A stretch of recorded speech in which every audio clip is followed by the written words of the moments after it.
going to start. Paul Brower, who's going to give you an update as to what he's been doing and what communication he has had with other agencies throughout the state, as well as the federal government. Paul. And Paul, again, is our emergency management coordinator. Good afternoon.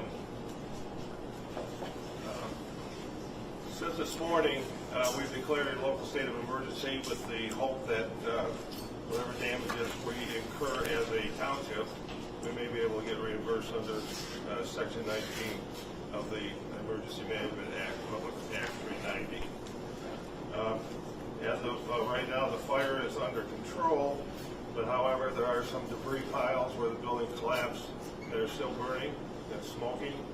Occasionally, there'll be a explosion of one of the containers that still makes it difficult for our investigators to get in and start to look at what the cause of this fire was. 15 Mile Road, as of right now, is still closed and remains so for a while, but I think there's some conversations going on right now about opening that back up so we can return to normal flow of traffic. Our public works people have been out since this morning, and they have gone through countless neighborhoods, picking up debris on sidewalks, front yards, and out of the street. The debris field has been estimated to be a mile across. They are looking for damage, searching residential areas for undamaged canisters, which, if not handled properly, could have a pressure explosion due to the fact that the heat could have compromised the metal, and you could have a pressure release. So far, we've located 25 that have been on roofs and embedded in yards throughout the township through the blast area. Those have been turned over to the bomb squad of the Michigan State Police, and they have been rendered safe.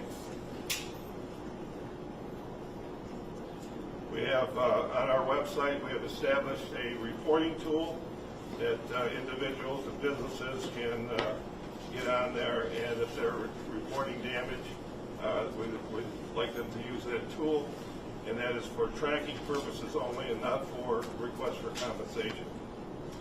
I've been contacted by Captain Sweeney, who is the Deputy Director of the Emergency Management Division of the Michigan State Police. He has assured me that we will have access to whatever resources that the state can supply for us, if it need be. We've also been, I don't know where this one came from, but we also got contacted by the intergovernmental affairs person from the White House.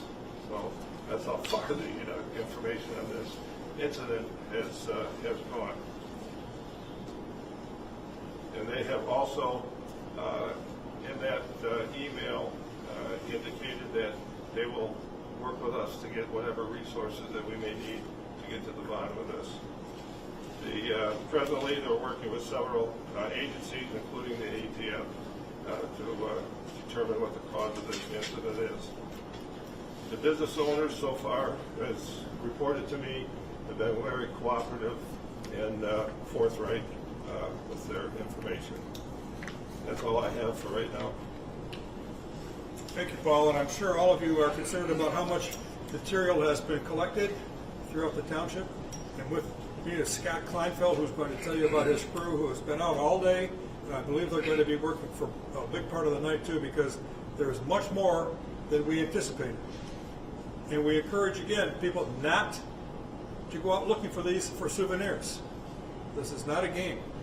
These things are dangerous. They're jagged, they could hurt some little people. And they're containers that are still exploding. Not very many, but it's still dangerous. So, Scott? Yes, the Department of Public Services has been out for several hours, starting this morning till currently.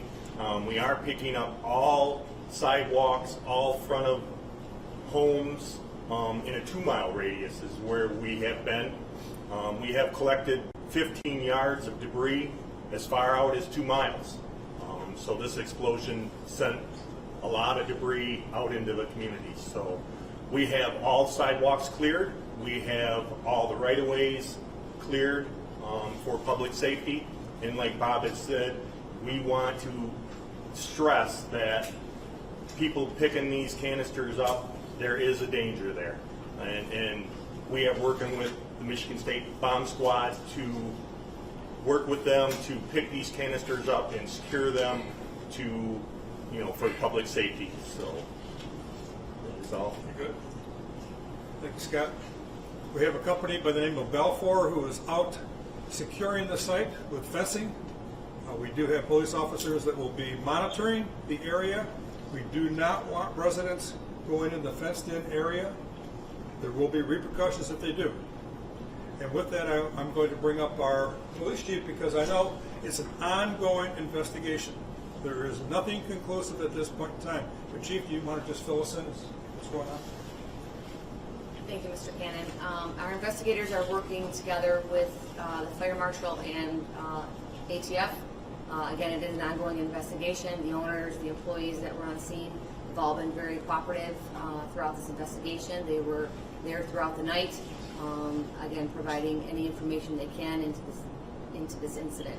So we will conduct our investigation and proceed as accordingly. Thank you. And she has nothing else to say at this time because we don't have all the information that we need or want. And with that, I'll bring our fire chief, Tim Duncan, out. Tim has had a long night, obviously, and his guys have done a fabulous job, as they always do, as does our police department. We're very proud of public safety here in Clinton Township. Chief? Hi, thanks everybody. So anyways, we returned to the scene with our ladder truck earlier today. Put the truck up once it got repaired from some of the damage from last night, putting out the hot spots, trying to subdue some of the smoke over there, and basically cooling everything off. So they were on site there for several hours earlier today. Around the 1 o'clock time period, we felt comfortable to give the railroad the ability to open up that thoroughfare. They had to wait until approximately about 1:30 for consumers to walk the line due to some issues making sure that their line was good and secure. So that should be back up and running. And we've obviously had our personnel out there, continued with our investigation course.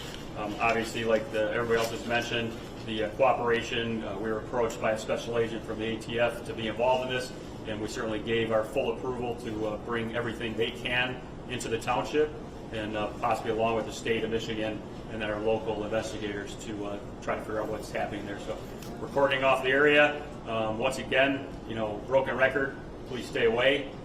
We don't want anybody getting hurt. And we'll be back there tomorrow to hopefully get the investigation underway with all personnel to start to look into this situation. Thank you, Chief. Mary Bednar is head of our Department of Public Works in the Water and Sewer Division, and she knows that there are other businesses that are affected greatly by this tragedy. So, Mary, you want to just tell us what those businesses are and what's going on with them? Yes, there's currently several businesses that are being affected. The Burger King, the Walgreens, across the street of 15 Mile Road, Employment Services, and several of the light industrial buildings still have debris in their parking lots. We focused in Public Works, the area between Garfield and Gratiot, 16 Mile and 14 Mile, but the immediate quarter mile around the site still has quite a bit of debris. We'll be working with people to try to get that debris picked up or at least secured in the meantime. Thank you, Mary.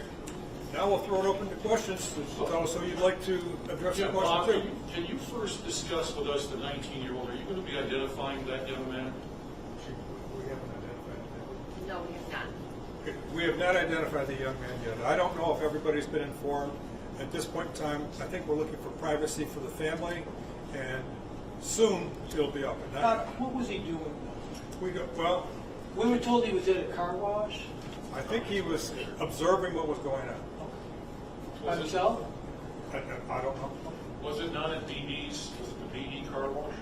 I believe it was. It was a car wash right at 15 Mile Road in Beaconsfield. Can you talk about the fact that at 10 o'clock you said that you were interrogating or you were questioning the owners and that there had been no arrest? Is there an arrest imminent? Or are you still questioning the owners? Still questioning the owner and the employees to try and determine what occurred. Do we know if they were allowed to have these canisters filled with butane. We know that they were not allowed to have these canisters. They were not permitted to have them in this building. They were illegally in that building.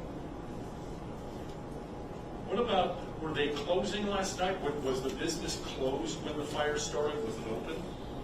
We have information that it was closed. There were employees on site filling some online orders. So there were people in the building and Yes. they had to run out then? Yes, And they gave you no indication as to what might have caused the fire? none, no. Again, this is an ongoing investigation. We're only a couple hours into it. No, and I Everybody understand. evacuated safely. They got the Walgreens employees out safely, the Burger King employees out safely. Other businesses were closed around that area. So everybody's accounted for. Chris, did you have a question? Yeah, I just wanted to follow up on the 19-year-old. Do you have any idea when you might have additional information to release about that particular victim? Yeah, we're going to speak to the family regarding that and maybe tomorrow. Is he from Clinton Township? Yes. Can you talk, Yes, ma'am. Yes. Has the township cited this building before for any issues? And when was the fire marshal's last inspection of the facility? And what was the results of the inspection?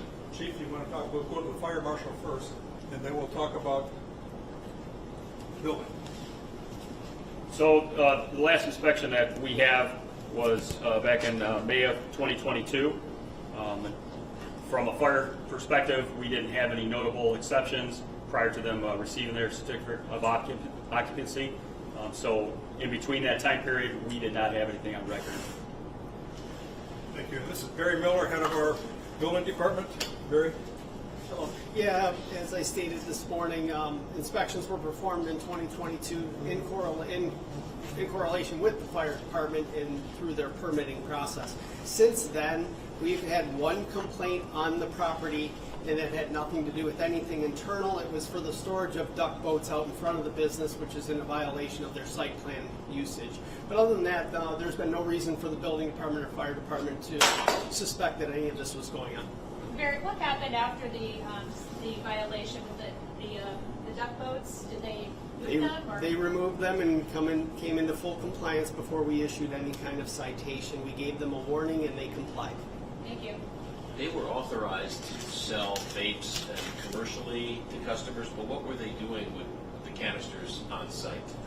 We didn't know the canisters were on We site. have Appreciating no that, but I idea. guess in hindsight now, what were they doing with that much on premises? We would just be speculating at this point. We don't know. That's to be determined. That's to be determined. Okay. Do you have a message to folks? When we were out there, we saw citizens picking up canisters, putting them in their cars, taking them. What's the message to folks? The message is very simple. Please don't put yourself, your family, and your friends in jeopardy, because those are dangerous. Anybody who saw anything at all from last night knows what could possibly happen to them. If you go take a look at some of the buildings where they're embedded in the building or in the roofs of buildings in the area, you don't want those in your car or in your home or near any family members. Please don't do it. Chief Duncan, can you talk about the idea of having these particular kinds of canisters? What are the rules governing having them, where they're supposed to be stored?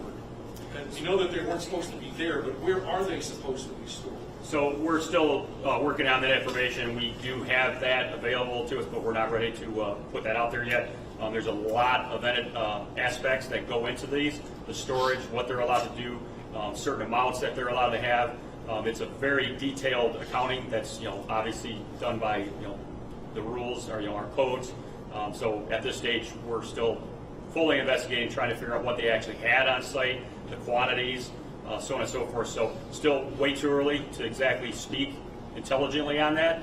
So we're waiting to gather information through the building department, our ATF allies, state allies, and our local people to basically get to the bottom of it. So rest assured, it will be done, and it's going to be done in a hopefully timely fashion. Chief, what comes next in this process throughout the rest of the day today and then into the night? We've just cleaned out the investigation. Biggest thing tonight is securing the area. Like Supervisor Cannon and everybody else has said, is keeping the public away. We did have to take the step to have some of our police presence over there. Obviously, you can't control all the time a vast area like we're talking about. You got two major intersections there, people coming in from all over the place. We highly suggest that people take the advice and stay away. From there, we have the scene, hopefully as locked down as we can tonight, and then tomorrow morning early, the ATF team, state and the local fire prevention division have met this afternoon. They got a game plan in place to go ahead and move forward. Chances are there's going to have to be some heavy machinery out there at some point to start doing this, but they got to move with caution because they're essentially still putting themselves in harm's way. It's a static, not a static scene, but very dynamic scene. So even with them stepping through, they have to watch out every step they take. So obviously, if we're taking that amount of caution, the public certainly needs to take. When we could possibly get a cause and how this. This could be several days. Obviously, they're going to take samples of whatever they have, that they come across. Usually, sometimes the state will bring in some of the dogs to kind of just, sniff that out. So we have a great working relationship with them. Certainly, I authorize them to come in full bore. We don't want to, turn down any opportunity to have help.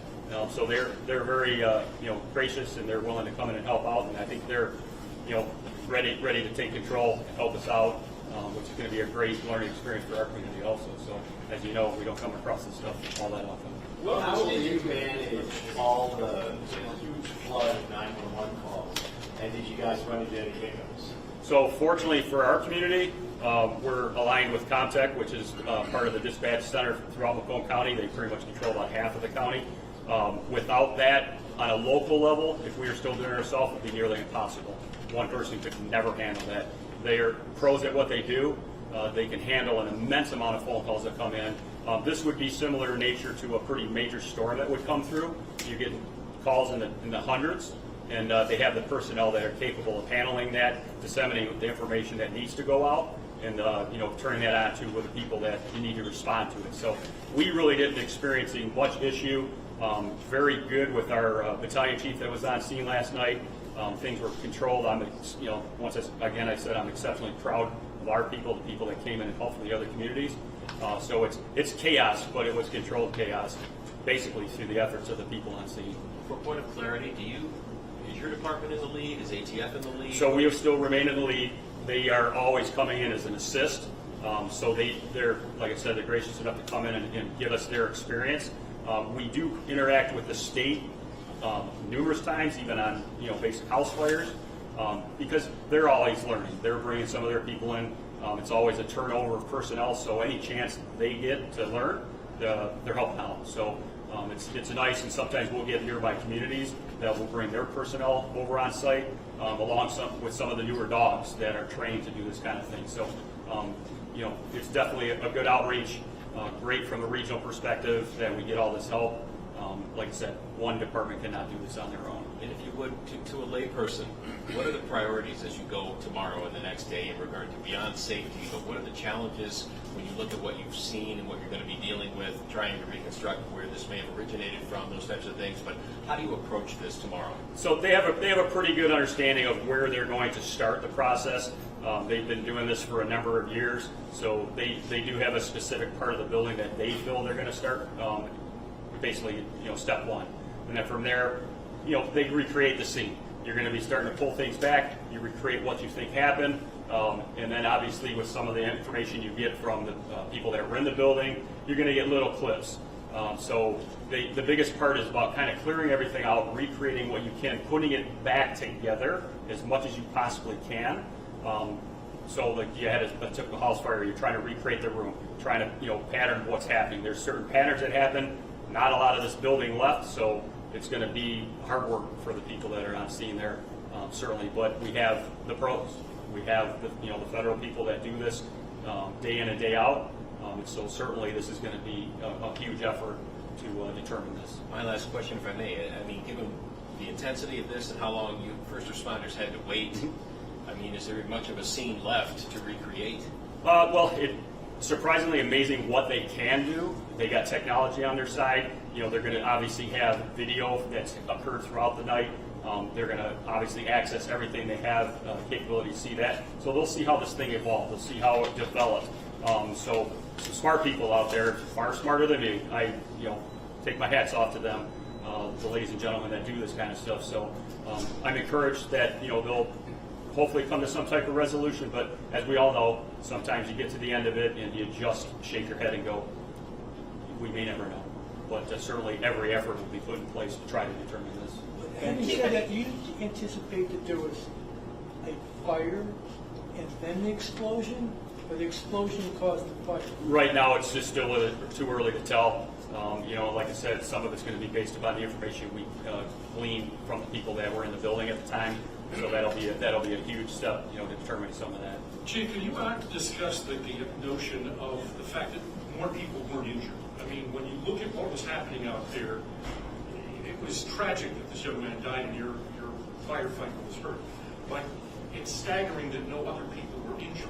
Oh, unbelievably so. Like I said earlier today, the fact, once I got home and got to digest for a few minutes, just the enormity of the situation and what everybody was, tasked with, it basically was a war zone. You had shrapnel going off everywhere you looked. So if you're standing outside, you're wondering, when's the next piece coming at my way? When's it going to hit us? It's hitting our vehicles. As we're in vehicles, it's careening off of them. We had a number of, obviously, our fire engines and police vehicles that were hit. So even no matter how much effort you take, we've got helmets on, we've got gear on. If that thing's coming, it's going to hit you in the face, hit you in the chest, hit you in somewhere in the body, you're going to suffer some severe consequences. So I don't think we think about it right up front. We're trained to do some dangerous things. I think it's when you take the step back later in the evening or at night that it overcomes you. You really look, and thank God that we had nobody injured from ours. We did have the one firefighter that was injured, but fortunately he got checked out rapidly by the hospital. They took care of him really good. And unfortunately we had the one, person pass away.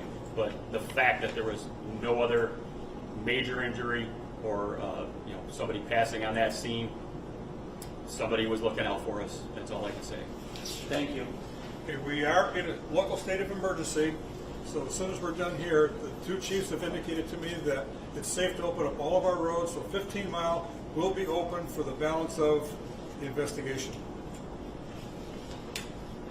Thank you. Thank you.